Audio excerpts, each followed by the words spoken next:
তো আজকে আমি বাসার রান্নাঘরে পড়ে থাকা র্যান্ডম কিছু জিনিস দিয়ে অ্যাক্রিলিক কালার বানাবো, যেমন রান্না করার হলুদ, কয়লা ইত্যাদি। অ্যাক্রিলিক কালার তো বানাবোই, পাশাপাশি এই ভিডিওতে অ্যাক্রিলিক কালার সম্পর্কে এমন কিছু ফ্যাক্ট বলবো যা আগে কেউ বলেনি, তাই না টেনে সম্পূর্ণ ভিডিওটা দেখতে থাকুন। Oil colour, water colour, gouache colour এই সবগুলোর মধ্যে আমার কাছে অ্যাক্রিলিক কালারটাই বেস্ট লাগে, কারণ এটা দামেও কম, মানেও ভালো। অ্যাক্রিলিক কালার মূলত 4টি উপাদান নিয়ে গঠিত হয়: রঙের কণা, অ্যাক্রিলিক পলিমার, পানি প্লাস অ্যান্টি ফাঙ্গাল রসায়ন। তো কথা না বাড়িয়ে চলো শুরু করি। তো অ্যাক্রিলিক বেস বানানোর জন্য আমি প্রথমে নিয়ে নিব আঠা, এরপর বাসায় থাকা যে কোনো একটা সস্তা পাউডার নিয়ে নিব। তো যারা নতুন নতুন পেন্টিং শিখছো তাদের জন্য এটা বেস্ট চয়েস। শুরুতেই 200-300 টাকা খরচ না করে বাসায় বানিয়ে পেন্টিং করা শিখে এরপর রং কিনলে আমি মনে করি টাকাটা নষ্ট হবে না। প্রথমেই বলে রাখা ভালো, এই কালার দিয়ে কখনোই প্রফেশনাল ভাবে পেন্টিং করা উচিত নয়, কারণ এখানে অ্যান্টি ফাঙ্গাল এজেন্ট এবং অ্যাক্রিলিক পলিমার দুটোই মিসিং। এটা জাস্ট বাসায় পড়ে থাকা র্যান্ডম কিছু উপাদান দিয়ে তৈরি করা, তাই তোমরা বুঝতেই পারছো। তো কথা বলতে বলতে আমাদের বেস কিন্তু একদমই রেডি। আমি সামান্য একটু পানি অ্যাড করে নিব, কারণ এটা বেশি ঘন করা যাবে না, আবার বেশি পাতলাও করা যাবে না।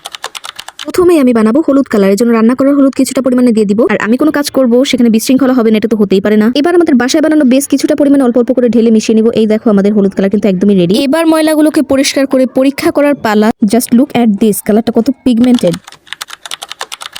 এবার অ্যাক্রিলিক কালারের বেস আর কিছুটা পরিমাণে নীল মিশিয়ে নিব। ভালোভাবে মিশিয়ে নিলে কিন্তু আমাদের নীল কালার একদমই রেডি। আর এটা এতটা বেশি পিগমেন্টেড। তো আমাদের দুটো মৌলিক রং বানানো কিন্তু একেবারে কমপ্লিট। আমরা ছোটবেলা থেকে জানি যে হলুদ আর নীল মিশালে সবুজ কালার পাওয়া যায়, তাই আমি আমার বানানো এই হলুদ আর নীল কালার মিশিয়ে এক্সপেরিমেন্ট করে দেখবো যেটা আসলে কি হয় কিনা। জাস্ট লুক অ্যাট দিস, এত সুন্দর একটা সবুজ কালার হবে এটা আমি কখনোই কল্পনা করিনি। আর হ্যাঁ, এক্সপেরিমেন্ট করার পরে অবশ্যই এটা মুছে নেবে আম্মুর হাতের ঝাড়ুর বাড়ি না খেতে চাইলে। এবার আমি কয়লা ব্যবহার করে কালো রং বানাবো। আমার মনে হয় রঙের মধ্যে সবচেয়ে গুরুত্বপূর্ণ রং হচ্ছে কালো রং, কারণ এটা ছাড়া কোনো ছবিকে ফুটিয়ে তোলা সম্ভব নয়। অ্যাক্রিলিক বেসের ভিতরে অল্প একটু গুঁড়ো করা কয়লা মিশালে কিন্তু আমাদের কালো রং তৈরি হয়ে যাবে। আর এটা এত স্মুথ হয়েছে, সবচেয়ে বেশি পারফেক্ট হয়েছে। আমি তো এখন থেকে রং ফুরালেই কালো রং এভাবে করে তৈরি করে নেব, আর কখনোই কিনবো না, কারণ এটা এতটা বেশি পিগমেন্টেড। দেখো জাস্ট। ভিডিও কিন্তু এখনো শেষ হয় নাই, তো না চেনে দেখতে থাকো সম্পূর্ণ ভিডিওটা, কারণ আমি লাস্টে রংগুলো দিয়ে ছবি আঁকা ট্রাই করবো আর দেখবে রংগুলো স্মুথ ভাবে ব্লেন্ড হয় কিনা এবং এটা দিয়ে পারফেক্ট ভাবে ছবি তৈরি করা যায় কিনা। আমি ফুড কালার ব্যবহার করেছি কারণ আমার বাসায় ফুড কালার ছিল। তোমাদের বাসায় না থাকলে তোমরা লিপস্টিক ব্যবহার করে সুন্দরভাবে লাল রং তৈরি করে নিতে পারো। তো দেখো একে একে আমার সব রং তৈরি করে কিন্তু শেষ, লাল, সবুজ, হলুদ, নীল আর কালো। তো চলো এবার এক্সপেরিমেন্ট করার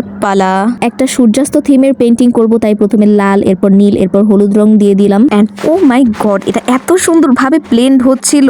একটা রঙের সাথে আরেকটা রং খুবই ইজিলি মিশে যাচ্ছিল আর এত সুন্দর লাগতেছিল দেখতে। ও হ্যাঁ, ভালো কথা, তোমরা এখনো সাবস্ক্রাইব না করে বসে আছো, দ্রুত সাবস্ক্রাইব করো। আর ভিডিওটা ভালো লাগলে একটা লাইক দিয়ে দাও। আমাদের অর্ধেক কাজ কিন্তু শেষ, এবার কালো রং অ্যাপ্লাই করব। কালো রংটা কিন্তু খুবই সুন্দরভাবে ব্লেন্ড হয়ে যাচ্ছিল আর এত স্মুথ। দেখো, ভুল ব্রাশ ব্যবহার করার কারণে কিন্তু আমার কাজটা অনেক কঠিন হয়ে যাচ্ছিল, আর এই চ্যাপ্টা ব্রাশটা ইউজ করার ফলে আমি দ্রুতই করে ফেলছিলাম। তো আমি এখানে ড্র করতেছিলাম একটা কিউট মিনি ঘর, কিন্তু কেন জানি না এটা দেখে আমার বাথরুমের কথা মনে পড়তেছিল। এবার একটা ফ্ল্যাট ব্রাশের সাহায্যে কিছুটা ঘাস এঁকে নিব আর হলুদ রং দিয়ে জানালার মতো করে দিয়ে দিব। তো আমাদের পেন্টিং তো একদমই রেডি, আর এটাও দেখে বোঝার কোনো উপায় নেই যে এটা হাতে বানানো অ্যাক্রিলিক কালার।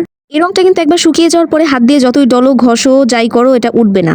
এই তো আমাদের হোমমেড 1 2 3 4 5 এই 5টা রং দিয়ে আমরা এত সুন্দর একটা দৃশ্য ড্র করে ফেললাম। ওয়াও, ওয়েট এখানে তো আমরা সবুজ রং ব্যবহারই করি নাই। তো সবুজ রং ব্যবহার করার জন্য আমি একটা বহু পেন্টিং করবো। দ্য ফার্স্ট টাইম জীবনে আমি প্রথমবার বহু থিমের পেন্টিং করছি। জানি অনেক বিশ্রী হবে, তারপরেও রংগুলো খুব সুন্দরভাবে বসছিল।